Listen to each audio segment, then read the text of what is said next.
Hello guys, welcome to my mini vlog. I hope हजुरहरूले माया गरिदिनुहुन्छ। आज चाहिँ हाम्रो नमस्ते बिस्कुटको तयारीमा छौँ। उहाँले आज प्याक गर्दै हुनुहुन्छ। हेर्न सक्नुहुन्छ।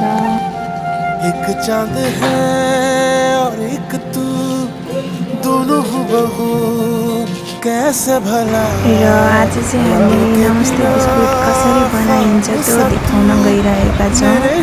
उहाँले काट्दै हुनुहुन्छ। वेट नाप्दै हुन्छ, वेट नाप्दै काट्दै हुनुहुन्छ। देख्न सक्नुहुन्छ उहाँको हँसिलो मुहार। उहाँ चाहिँ के कुराले खुसी हुनुहुन्छ त्यो थाहा भएन, तर गीत गाउँदै काम गरिरहनु भएको छ। आई होप हजुरहरूले भिडियो हेरिदिनुहुन्छ पुरै भन्ने आशा छ।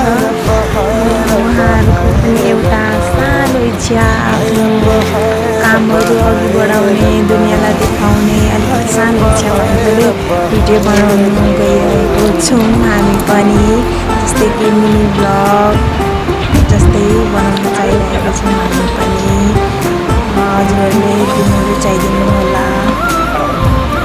अब पालो डल्लो बनाउने, डल्लो डल्लो नमस्ते बिस्कुटको लागि डल्ला बनाउँदै हुनुहुन्छ उहाँले। छिटो हात चलाउँदै हेर्नुहोस् त कति छिटो छिटो चलाउँदै हुनुहुन्छ हात।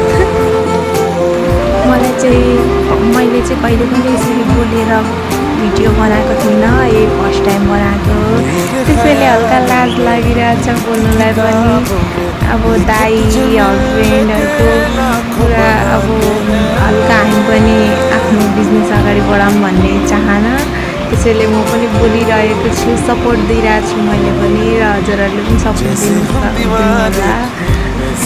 फर्स्ट टाइम बोलेकोले होला कति अप्ठ्यारो लागिरहेछ आफूलाई। बोल्नु पनि कस्तो लाज लागिरहेछ, किन हो भने फर्स्ट टाइम बोलेर होला सायद। अब चाहिँ हेर्नु सक्नुहुन्छ यो रातो रातो डल्लालाई चाहिँ यो ठुलो यो डल्लाभित्र हालेर छोपेर बनाउँदै हुनुहुन्छ। के हो मलाई पनि आउँदैन भन्नु पनि। ल हेर्नुहोस् है गाइस, हेर्दै पाकेर निस्किसक्यो यम्मी नमस्ते बिस्कुट। हेर्नु सक्नुहुन्छ हामी चाहिँ सानो सानो हुँदाखेरि खाने गर्थ्यौँ यस्तो। साह्रै मिठो लाग्थ्यो यस्तो नमस्ते बिस्कुट खानलाई। स्कुल जाँदा टिफिन लिएर जान्थ्यौँ। सानोमा यस्तैहरू मिठो लाग्थ्यो। अहिलेको त्यो चल्नु पनि छोडिसक्यो। हजुरहरूलाई पनि मनपर्छ भने कमेन्ट गर्न सक्नुहुन्छ। र थ्याङ्क यू सो मच साथीहरू, हजुरहरूले यतिसम्म भिडियो हेरिदिनु भएकोमा।